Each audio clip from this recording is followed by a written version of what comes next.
بسم اللہ الرحمن الرحیم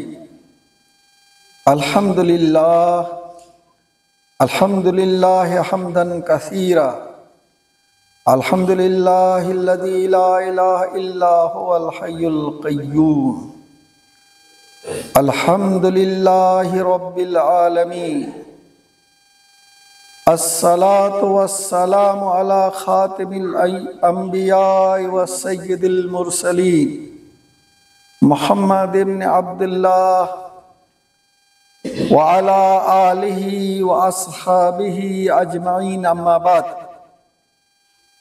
اعوذ باللہ من الشیطان الرجیم بسم اللہ الرحمن الرحیم یا ایہا الذین آمنوا کتب علیکم الصیام کما کتب علی الذین من قبلکم لعلکم تتقون ایاما معدودات فمن کان منکم مریضا او علی سفر فعدۃ من ایام اخر وعلی الذین یطیقونہ فدیۃ طعام مسکین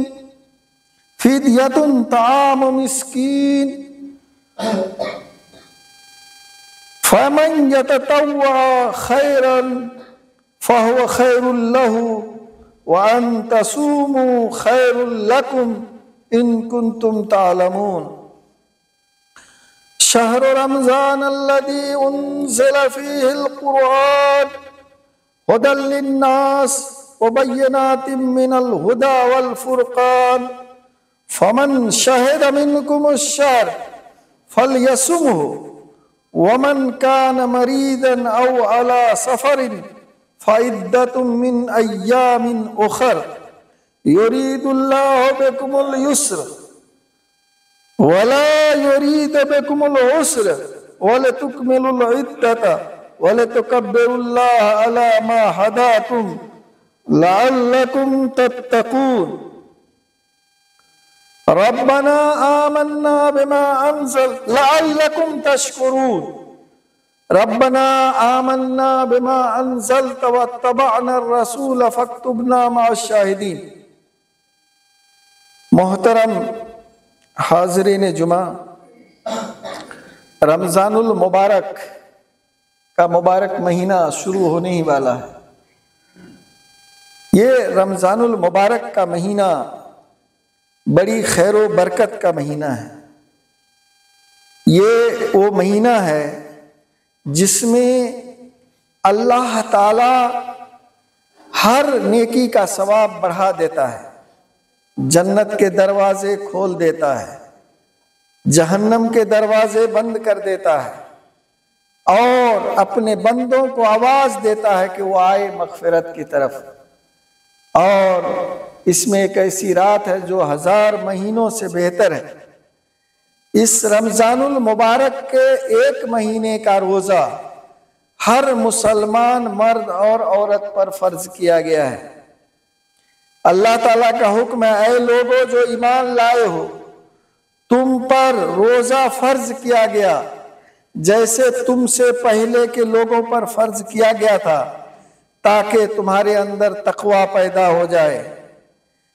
یہ گنتی کے چند دن ہیں، تم میں سے جو بھی بیمار ہو یا سفر میں ہو تو وہ اگر ان دنوں روزہ نہ رکھے تو اس کی رخصت ہے، لیکن بعد کے دنوں میں وہ روزہ مکمل کرے۔ اور وہ آدمی جو روزہ رکھنے کی طاقت ہی نہیں رکھتا ہو تو ان کے بارے میں ہے کہ وہ 1 روزہ کے بدلے میں کھانا کھلائے، لیکن اگر روزہ رکھ سکتا ہو تو یہ ان کے لیے بہتر ہے۔ اور اگر تم روزہ کے ثواب کو جانتے تو تم ضرور روزہ رکھتے۔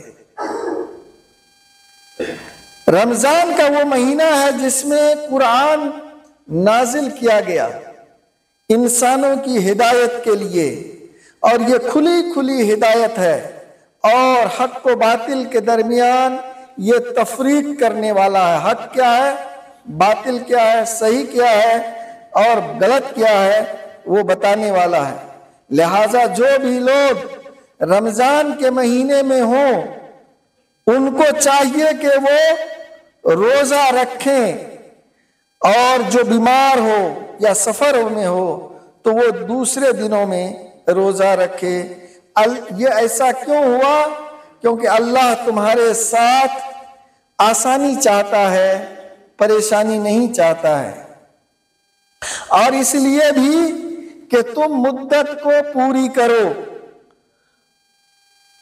اور اللہ کی کبریائی کا اعلان کرو اس بات پر جو اللہ نے تم کو ہدایت دی ہے۔ امید ہے کہ تم شکر گزار بنو گے۔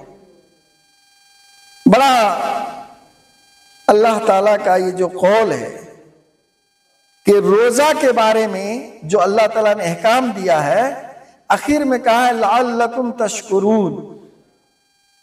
اگر روزہ مشکل ہوتا تو یہ تو نہیں کہتا کہ لعلکم تشکرون، تو کہتا کہ لعلکم تصبرون، کہ تم صبر کرو گے۔ یعنی کہنے کا مطلب یہ ہے کہ روزہ کے جو فوائد ہیں اگر ہم جان لیں تو ہم اللہ کا شکر ادا کریں گے کہ اللہ نے یہ ایک مہینہ کا روزہ فرض کر کے ہمارے اوپر بڑا احسان کیا۔ محترم بھائیوں، روزہ کے بارے میں جب ہم اللہ کے احکامات کی تفصیل دیکھتے ہیں تو ہم کو کیا احساس ہوتا ہے؟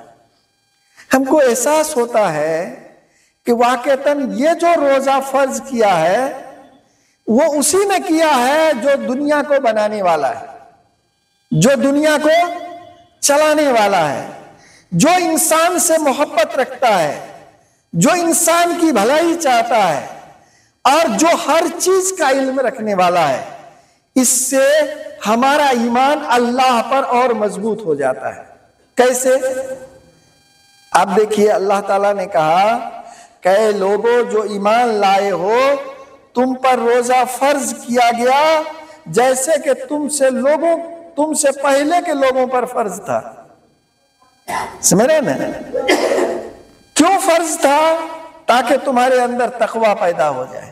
اس سے بڑی وہ بات کہنا چاہ رہا ہے کہ یہ جو بھوک پیاس کی شدت کو برداشت کرنا ہے یہ صرف امت محمدیہ کے لیے نہیں ہے، اس سے پہلے بھی جو امتیں گزری ہیں ان کے اوپر بھی اللہ نے روزہ کو فرض کیا تھا۔ شکلیں الگ ہوں گی، دن کم زیادہ ہوں گے، دوسرے ایام ہوں گے، لیکن روزہ ان کے یہاں بھی تھا۔ اسی لیے آپ کسی بھی امت میں دیکھیں تو ان کے یہاں روزہ اور برت کا تصور ہے، چاہے اس میں انہوں نے کچھ بگاڑ کر لیا ہو، اس میں کچھ اپنی طرف سے ملا لیا ہو، لیکن چاہے یہودی ہوں، عیسائی ہوں، ہندو ہوں، جو بھی قوم دیکھیے تو ان کے یہاں برت کا، روزے کا تصور موجود ہے، اور وہ روزہ کسی نہ کسی شکل میں رکھتے ہیں۔ ایک بات۔ دوسرا کیا ہے کہ اس کے تمہارے اندر تقوی پیدا ہو جائے گا۔ تقوی کیا ہے؟ میں نے بار بار یہ بات دہرائی ہے، تقوی یہ ہے کہ اس دل میں اللہ بیٹھ جائے۔ سمجھ رہے نا؟ یہ دل اگر محبت کرے تو اللہ سے، اور کسی سے محبت کرے تو اللہ کے لیے، اللہ کے حدود میں، اور کسی سے دشمنی کرے تو اللہ کے لیے، اور کسی سے ڈرے تو وہ صرف اللہ، اللہ کے علاوہ اس دل میں کسی کا ڈر نہ بیٹھے، امید رکھے تو اللہ سے، اور اللہ کے بارے میں وہ یہ ایمان رکھے کہ اللہ جو کچھ کرتا ہے وہ ہماری بھلائی کے لیے کرتا ہے، لہٰذا ہم اللہ کے ہر حکم کو مانیں گے۔ یہ تصور جب اس دل میں بیٹھ جائے تو اسی کو تقوی ہے۔ یہی روزہ آپ کے دل میں بیٹھانا چاہتا ہے۔ بات سمجھ رہے ہیں؟ اس کے بعد اللہ تعالیٰ نے دوسری آیت میں فرمایا کہ یہ چند دن ہے، ایسا نہیں کہ تم کو سال بھر روزہ رکھنا ہے، گنتی کے دن ہے، گنتی کرتے کرتے اچانک لگتا ہے کہ روزہ کیا ہوا؟ ختم ہو گیا۔ ابھی آپ کو اس کا وہ باقی ہی رہتا ہے کہ اور عبادت کرتے ہیں، اور روزہ تب تک روزہ کیا ہو جاتا ہے؟ ختم ہو جاتا ہے۔ تو کہا کہ ایام معدودات، گنتی کے چند دن ہیں، لیکن ان دنوں میں بھی۔ اب روزہ کن پر فرض ہے؟ دیکھیے یہاں پر وہ قانون بتایا گیا ہے، میں آپ کو بتاؤں۔ اللہ تعالیٰ نے ہر مسلمان عاقل بالغ، سمجھ رہے ہیں نا، یعنی پاگل پر ہے نا، جس کے پاس عقل ہی نہ ہو، مجنوں پر روزہ فرض نہیں کیا۔ جو بچہ ابھی بالغ نہیں ہوا اس پر روزہ فرض نہیں ہے۔ ہر عاقل بالغ مرد عورت پر فرض کیا، ٹھیک ہے؟ اس کے بعد بھی پھر چھوٹ دیتا ہے اللہ تعالیٰ، سمجھ رہے ہیں نا؟ یعنی اللہ پریشانی میں نہیں ڈالنا چاہتا آپ کو، جہاں پر پریشانی ہو سکتی ہو وہاں پر پھر اللہ نے چھوٹ دے دیا۔ کیا کہا؟ اگر کوئی سفر میں ہو، سفر میں کیا ہوتا ہے؟ کبھی سحری ملے گی نہیں ملے گی، افطار ملے گی نہیں ملے گی، حالات کیسے ہوں گے، ہے کہ نہیں؟ تو اللہ تعالیٰ نے چھوٹ دے دیا کہ آپ اگر سفر میں ہیں تو آپ روزہ کے بغیر رہ سکتے ہیں، البتہ جتنے دنوں کا روزہ چھوٹ جائے گا وہ روزہ جو ہے آپ بعد میں جب آپ کو یہ ختم ہو جائے، یعنی سفر وغیرہ اور رمضان کے دن ختم ہو جائیں تو آپ وہ روزہ کی مدت پوری کر لیں گے۔ 5 روزہ چھوٹا ہے تو 5 روزہ رکھ لیں گے، 10 چھوٹا ہے تو 10 رکھیں گے، نہیں جتنے روزے چھوٹ گئے ہیں اتنے روزے آپ رمضان کے بعد کیا کریں گے؟ اس کو مکمل کر لیں گے۔ اسی طرح کوئی آدمی بیمار ہو گیا ہے کہ نہیں، اس کو علاج کے لیے دوا کھانا پڑے گا، بھوکا رہے گا تو بیماری بڑھ جائے گی، تو اللہ تعالیٰ نے کہا کہ تم روزہ نہیں رکھو، اور جب تم صحت مند ہو جانا تب روزہ رکھنا۔ اسی طرح سے کسی کو ایسی بیماری لگ گئی ہے نہیں کہ اب وہ ٹھیک ہی نہیں ہو سکتی ہے، اور اس کے لیے اس بیماری کی حالت میں 12-13 گھنٹے بھوکے پیاسے رہنا، یہ ان کے لیے جان جانے کا یا بیماری کے بڑھنے کا خطرہ ہے۔ سرٹیفائیڈ ڈاکٹر نے یہ بات بتا دیا ہے کہ اگر یہ روزہ رکھیں گے تو یہ یا تو یہ مر جائیں گے یا ان کو کیا کہتے ہیں، ان کی بیماری بڑھ جائے گی۔ اگر قابل اعتماد ذریعے سے یہ بات معلوم ہے تو اللہ نے اسی طرح سے کوئی بوڑھا اتنی عمر کو پہنچ گیا، بہت زیادہ عمر ہو گئی، اب چلنا پھرنا بھی دوبر ہے، بھوکا رہنا بھی مشکل ہے، اتنا کھاتا ہے لیکن اس کو تھوڑی تھوڑی دیر میں چاہیے ہوتا ہے، ایسی عمر میں پہنچ گیا، تو اب وہ کیا کرے گا؟ اب وہ تو بعد میں بھی نہیں رکھ سکتا ہے۔ تو ایسے لوگوں کے لیے اللہ تعالیٰ نے کیا کہا ہے کہ ایک روزہ کے بدلے میں ایک غریب کو کھانا کھلائے گا، جتنا وہ افطار میں کھاتا ہے، رات میں کھاتا ہے اور سحری میں کھاتا ہے، وہ کھانا اس کو ہر روزے کے بدلے میں اس کو کھلائے گا۔ لیکن اللہ تعالیٰ نے آگے کیا کہا کہ اگر تم کو اس کا علم ہو جائے کہ روزہ کا کتنا فائدہ ہے تو تم کوئی راستہ نہیں نکالو گے، سک بھر کوشش کرو گے، کسی طرح بھی رہ سکے تو تم روزہ ہی رکھنا چاہو گے۔ سمجھ گئے؟ تو اللہ تعالیٰ کا، اب بتائیے کہ یہ اللہ کا قانون ہے جس میں ہر حالت کا لحاظ کیا گیا، اسی طرح سے یہاں پر ذکر نہیں ہے لیکن احادیث میں اس کا ذکر آیا ہے، وہ یہ ہے کہ کوئی خاتون اگر حیض کی حالت میں ہے، نفاس کی حالت میں ہے، تو وہ روزہ نہیں رہے گی، اور بعد میں اس جتنا روزہ چھٹا ہوا ہے وہ بعد میں مکمل کر لے گی۔ اسی طرح سے اگر کوئی عورت اس کو ولادت ہوئی ہے اور بچہ اس وقت صرف ماں کا دودھ پی رہا ہے، کوئی اور چیز نہیں کھا رہا ہے، اور اگر وہ روزہ رہے گی تو اس کی صحت بھی خراب ہو سکتی ہے اور بچے کی صحت بھی خراب ہو سکتی ہے، تو اس کو بھی چھوٹ دی گئی ہے کہ وہ ان دنوں میں روزہ نہیں رہے گی اور بعد میں اس کا جو ہے دن مکمل کر لے گی. سمجھ رہے ہیں نا؟ اسی طرح سے حمل کا آخری دن چل رہا ہے، پریشانی کا دن ہے، تکلیف بڑھی ہوئی ہے. اب اگر روزہ رہتی ہے تو بچے پر یا جچے پر اثر پڑ سکتا ہے جو اس کے حمل میں ہے. وہ اس عورت کو بھی چھوٹ دیا گیا ہے کہ وہ ان دنوں روزہ نہیں رہے گی اور بعد میں رہے گی. دیکھیے اللہ کا قانون کتنا رحم پر ہے، اس میں کتنا سائنٹیفک ہے. اسی طرح سے روزہ کا جو ٹائمنگ رکھا ہے یہ بھی بڑی اہم ہے. اب دیکھ رہے ہیں نا، روزہ کی ٹائمنگ جو رکھا ہے، آدمی کا بھوکا رہنا صحت کے لیے مفید ہے، لیکن ایک لمٹ سے زیادہ بھوکا رہے گا اور جو اس کو پاچن کرنے والی جو مادہ ہے وہ اگر اس میں پریشانی پیدا ہو گئی تو وہ بھوکا رہنا اس کے لیے کیا ہو جائے گا؟ نقصان دہ ہو جائے گا صحت کے لیے.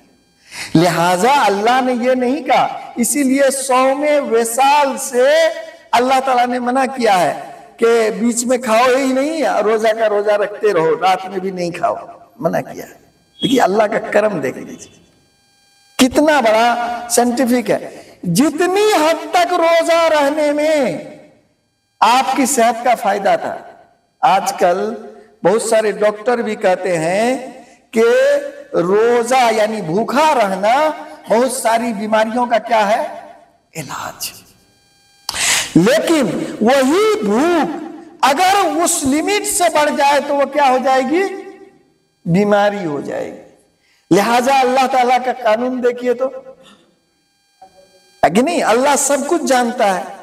لہذا اللہ تعالیٰ نے کیا کہا کہ روزہ جو ہے جیسے افطار کا ٹائم ہو جائے فوراً کیا کرو؟ افطار کرو. اچھا افطار کرتے ہیں ہم کو نا بھوک لگی ہوتی ہے، لیکن اللہ کی مہربانی دیکھے تو افطار کرنے پر کیا رکھ دیا؟ اے بابو بیٹھ جاؤ، ابھی بیٹھ جائیے، چھوڑ دیجئے، بیٹھ جاؤ بابو بیٹھ جاؤ. یہ خطبہ کے بیچ میں ادھر ادھر نہیں کرنا چاہیے، کوئی بات چیت، یہ سب غلط ہے. بات سمجھ رہے ہیں نا؟ کھائیں گے ہم، طاقت ملے گی ہم کو، لیکن اللہ کا کرم دیکھیے کہ اسی کھانے کو عبادت بنا دیا. کہا کہ اس میں ہم کیا دیں گے؟ ثواب دیں گے، تاکہ آدمی رغبت سے کھائے. اور بھوکا وقت سے زیادہ رہنے سے اگر اس کو نقصان ہونے والا ہو تو اس سے کیا ہو جائے؟ اسی طرح سے سحری میں بھی ثواب رکھ دیا. سحری کھاؤ، اگر کچھ نہیں کھا سکتے ہیں تو 2 کھجور کھا کر کے پانی پی لیجئے، ہے کہ نہیں؟ کوئی بھی چیز تھوڑی کھا کر کے پانی پی لیجئے. اس نیت سے پیجئے کہ یہ سحری کھانا سنت ہے. اگر اس نیت سے آپ کھائیں گے تو آپ کو جسمانی طور پر تو فائدہ ملے گا ہی، اصل آپ کو ثواب بھی اس میں ملے گا. تو اللہ تعالیٰ نے روزہ کو بڑا ہی سائنٹیفک رکھا ہے. جو بیماریاں بھوکے رہنے سے ٹھیک ہوتی ہیں وہ 1-2 دن میں نہیں ہوگی. اسی لیے اللہ تعالیٰ نے کتنا دن رکھا؟ 1 مہینہ لگاتار کر دیا، تاکہ اس سے جو فائدہ ملنے والا ہے وہ انسان کو ملے. اب یہ سارا کرم جاننے کے بعد روزہ میں ہمیں کرنا کیا چاہیے؟ روزہ کس کا نام ہے؟ سمجھ رہے ہیں؟ تو روزہ میں ہمیں زیادہ سے زیادہ اللہ کا ذکر کیجیے. سب سے پہلے اپنی نیتوں کو خالص کر لیجیے کہ یہ روزہ کس کے لیے رہ رہے ہیں؟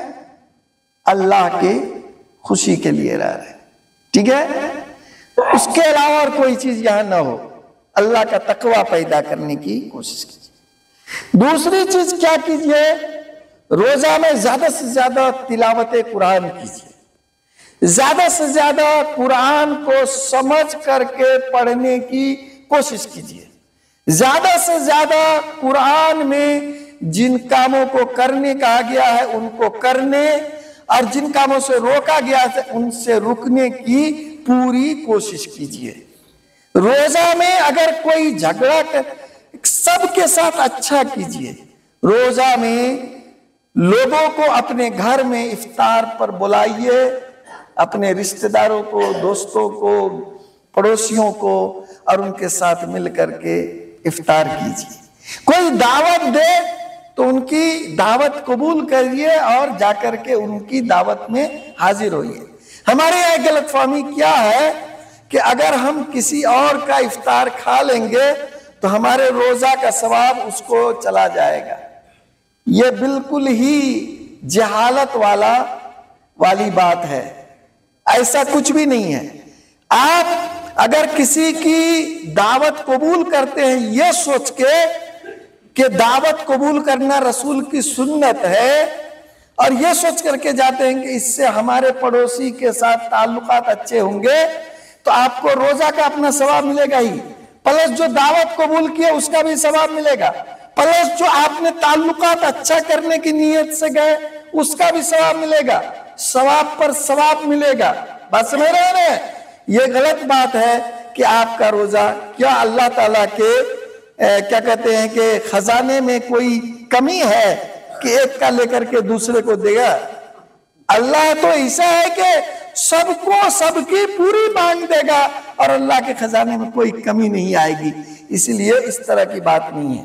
اسی طرح سے اپنے رشتہ داروں پر خرچ کیجئے، اس کی عزت نفس کا خیال رکھتے ہوئے خرچ کیجئے۔ سمجھ رہے ہیں؟ ہم لوگ کبھی کبھی باہر نام نمود کے لیے بہت خرچ کرتے ہیں، اور ہمارا بھائی، ہمارا چچا، ہماری خالہ، ہماری بہن محتاج ہوتی ہیں، ضرورت مند ہوتی ہیں، اور ہم ان پر خرچ نہیں کر رہے ہوتے۔ تو ہم کو چاہیے کہ اپنے رشتہ دار جو ضرورت مند ہیں ان پر خرچ کریں، اور جو ضرورت مند نہیں ان کو بھی ہدیہ تحفے دیں۔ کہا تحابو تحابو، تم ایک دوسرے کو ہدیہ دو اور محبت کو اضافہ کرو۔ اسی طرح سے اگر ہمارے دل میں کینہ ہے، کپٹ ہے، حسد ہے، کسی کے ساتھ کوئی لین دین ہے، تو سب کو صاف کر لیں۔ یہ روزہ ایسا ہے، بات سمجھ رہے ہیں؟ اپنے دل سے کینہ کو نکال دیجئے، اپنے دل سے ان چیزوں کو نکال دیجئے۔ تو اس طرح سے، اسی طرح سے فرض نماز جماعت سے ادا کرنے کی پوری کوشش کیجئے۔ نفل نمازوں کا اہتمام کیجئے۔ سنتے ہیں نا کہ نفل نمازوں کا ثواب 70 گنا بڑھا دیا جاتا ہے۔ اسی طرح اس مہینے میں جو خرچ کیا جاتا ہے اس کا ثواب بھی اللہ بڑھا دیتا ہے۔ اور دل کھول کر کے اللہ کے راستے میں خرچ کیجئے۔ اس دل میں جو کینہ، کپٹ اور کسی سے دشمنی ہے سب کو نکال کے پھینک دیجئے، اللہ کے لیے پھینک دیجئے، سب کے لیے محبت پیدا کیجئے، اور زیادہ سے زیادہ اللہ سے دعا کیجئے۔ زیادہ سے زیادہ کیا کیجئے؟ اللہ سے دعا کیجئے، کیونکہ اس مہینے میں دعا قبول ہوتی ہے۔ اسی طرح کوشش کیجئے، ابھی سے نیت کیجئے کہ رمضان کے آخری عشرے میں اللہ توفیق دے گا تو ہم جو ہے اعتکاف میں بیٹھیں گے۔ اسی طرح سے کوشش کیجئے کہ لیلۃ القدر کی جو بے جوڑ راتیں ہیں اس میں جگ کر کے اللہ سے دعائیں کریں گے، عبادت کریں گے، اور اللہ کے قرآن کی تلاوت کریں گے۔ اس کے لیے ابھی سے اپنا پلاننگ سیٹ کیجئے کہ ان دنوں آپ کو کہیں کا سفر نہ کرنا پڑے، کوئی ایسی پریشانی میں نہ ہو کہ لیلۃ القدر آپ سے چھوٹ جائے۔ اس کے لیے اللہ سے توفیق کی دعا بھی کیجئے اور کوشش بھی کیجئے۔ میرے محترم بھائیوں، اسی طرح سے رمضان کے مہینے میں جیسے کہ آپ سب جانتے ہیں کہ صبح صادق سے لے کر کے غروب آفتاب تک روزہ میں آپ نہ کھا سکتے ہیں، نہ پی سکتے ہیں، نہ اپنی بیوی کے ساتھ جمع کر سکتے ہیں۔ اسی کے ساتھ ساتھ روزہ میں گالم گلوچ، غیبت، بہتان، جھوٹ، وعدہ خلافی، یا ہر وہ کام جس سے منع کیا گیا اگر کریں گے تو اللہ تعالیٰ نے کیا فرمایا ہے، اللہ کے رسول صلی اللہ علیہ وسلم کیا فرمایا ہے؟ بہت سارے لوگ وہ ہوتے ہیں جن کو روزہ میں بھوک پیاس کے علاوہ کچھ بھی نہیں۔ روزہ انشاءاللہ اس پر الگ سے بات ہوگی۔ روزہ تو فرض ہی اس لیے ہوا ہے روزہ تو فرض ہی اس لیے ہوا ہے کہ آپ کے اندر، ہمارے اندر نیکی کی عادت لگا دے، برائی سے رکنے کی عادت لگا دے، سمجھ رہے ہیں نا؟ تو روزہ رہتے ہوئے آپ کیسے کوئی غلط کام کر سکتے ہیں؟ کر سکتے ہیں؟ نہیں کر سکتے۔ تو میرے پیارے بھائیوں، اپنی روزی کو حلال کیجیے، اگر کہیں حرام ہو تو اس کو جلدی سے ہٹا دیجیے اور ہمیشہ کے لیے اس کو حلال کر لیجیے۔ لوگ مذاق میں کہتے ہیں، لیکن بات ہمارے سماج میں پائی بھی جاتی ہے کہ آدمی سود سے، آدمی کیا کہتے ہیں، رشوت سے اور حرام طریقے سے پیسہ کماتا ہے اور گوشت کی دکان میں جاتا ہے کہ حلال گوشت چاہیے۔ اب بتائیے، حرام پیسے سے حلال گوشت کیسے آئے گا؟ صرف جمع کر دینے سے کوئی چیز حلال ہو جاتی ہے؟ نہیں۔ لہٰذا اپنی کمائی کو پاک کیا جائے اور روزہ کو ہر اس چیز سے پاک کیا جائے جس سے منع کیا گیا ہے۔ روزہ میں کوشش کیجئے کہ آپ کا وقت زیادہ سے زیادہ ذکر و اذکار میں گزرے، حلال کمائی میں گزرے۔ تو یہ چند باتیں تھی جو روزہ کے لیے بڑی ہی اہم تھی، اور میں نے سوچا کہ آپ کے سامنے آج رکھ دوں۔ اور یہ بات میں نے اپنی طرف سے نہیں کہی ہے، جو قرآن میں ہے، جو ہمارے نبی حضرت محمد صلی اللہ علیہ وسلم سنت میں ہے، اسی سے کہا ہے۔ اللہ سے دعا ہے کہ اللہ ہم سب کو روزہ کے جو مقتضیات ہیں، اللہ اس کو پورا کرنے کی توفیق عطا فرمائے۔ اللہ ہمارے لیے اس روزہ کو خیر و برکت کا ذریعہ بنا دے۔ اللہ تعالیٰ ہم روزہ کو ہمارے لیے جہنم سے چھٹکارے اور جنت میں جانے کا ذریعہ بنا دے۔ اللہ تعالیٰ روزہ کو ہمارے لیے ہر لحاظ سے خیر بنا دے اور ہمیں روزہ کو اس کے سارے آداب کے ساتھ رکھنے کی اور روزہ کے دنوں کو گزارنے کی توفیق دے۔ آمین۔ وآخر دعوانا الحمدللہ۔